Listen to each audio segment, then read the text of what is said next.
Yo, guys, Justin Jaynes here with the 10-7, and it is the Monday after the matchup of Nassourdine Imavov taking on Kyle Braulio. And coming into this fight, this was a coin flip fight.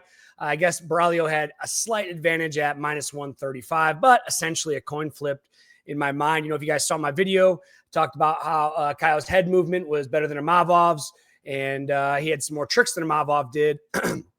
And I thought he was going to come out victorious. But as we had a very good fight, Imavov comes through with the decision victory. Very warranted. I thought the judges definitely got it right. One George scored at 50-45. The other two scored at 49-46. But in a great fight, Imavov came out and he did what he had to do. He just beat Braulio at essentially everything.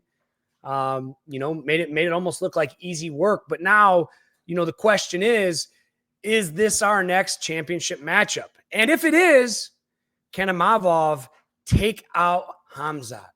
And guys, I'm just going to be frank with you. I'm going to be blunt with you. Absolutely not. All right. I'm going to reiterate that. Absolutely not. Imavov is a great fighter. He's just not on Khamzat's level yet. And, the take that I saw this morning was, Braulio shot 5 times and Imavov stuffed all 5 takedowns. Listen. Imavov, let me tell you the difference. Imavov shooting on you is like a high school wrestler shooting on you. All right? Khamzat shooting on you and is like Olympic champion. These guys aren't even using similar technique. And I tell you what, there's Imavov's commitment to his shot is not there, where you have Khamzat on the other hand, that he's a dog on a bone. Once he touches those legs, he's not letting go of them no matter what, or at least until he gets you to the ground. Now, I'm going to say the two things to solidify Khamzat's wrestling being so much superior to Imavov, and I believe Khamzat's going to take him right down and, take him right down and, get the finish, is for one, Imavov doesn't move around very much. He's a very reactive fighter. He plays great at his range, with that long jab that he hides behind. But when Braulio was shooting on him, he'd shoot in, he'd change his level half-ass, he'd get framed out, and then work his way up to an over-under, or just completely separate from the situation.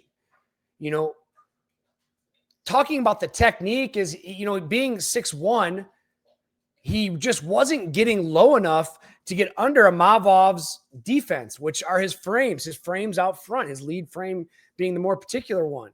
He just wasn't changing his levels enough. And then when he did shoot, it was a half-assed commitment. He was, again, moving up the other body. He wasn't a dog on a bone. He wasn't going to get on, Imavov's legs and fight for that takedown no matter what. There's a couple times where actually he even separated from the situation. So, guys, we have to, Imavov had a great performance, guys, but against a guy that's very, very good. That's very, very good. He might even be great, but it's not Khamzat. I just feel Khamzat's on a different level, man.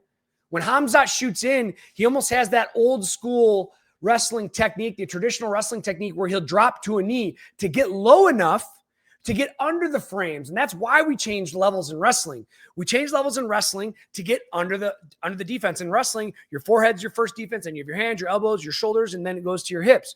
Well, you have to get low to get under somebody's head. You have to get low to get under somebody's frame. And that's what Khamzat does. He has this hybrid wrestling shot where, again, he's dropping to a knee, where a lot of MMA fighters, including myself, feel you don't need to drop that low because the hands aren't that low. But look at the success he's having. He's able to get on the legs. He's able to get his opponents down. He's able to basically do what he wants with them. And then you have Braulio, on the other hand, who's changing levels like an MMA fighter. He's squatting his butt down. He's getting low, but he's not getting low enough. And then when he is getting low enough, or which I don't feel he ever did, he's abandoning his shot at the first sign of defense. As soon as Imavov gets a frame in or starts defending, Braulio's trying to detach himself, or he's going to an upper body position, over-under position, where they found themselves on the fence a bunch.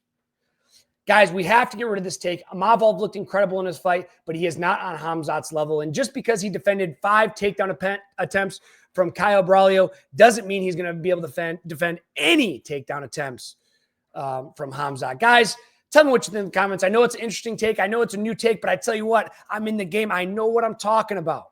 Imavov needs a lot more time and a lot more, and maybe even another fight camp and another fight before I feel that he can be at Khamzat's level, guys.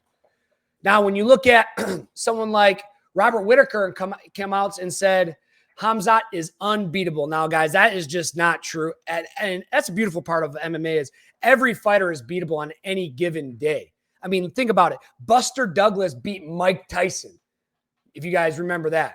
Anybody is beatable on any given day. But from a straight betting standpoint, Khamzat will not be a dog in a really long time. And I tell you what, I'm going to say it again. Imavov needs to go back to the gym and keep working on his craft. He needs to keep working. Man, he looks so good. His reactions, his punches. He knew when to blitz, but he was mostly not blitzing, but just pressuring on Braulio, standing in front of him.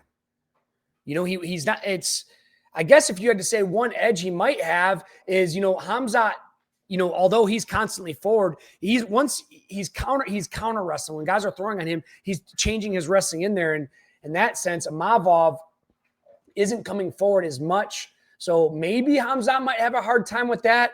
And Imavov can keep the distance with that long jab and not let Khamzat get on his legs. Maybe. But at this point, unlikely right now, guys. Let's get Imavov to fight the winner of RDR and Fluffy Hernandez and then put in another fight camp. And maybe at that time, they'll have enough, guys. Tell me what you think in the comments.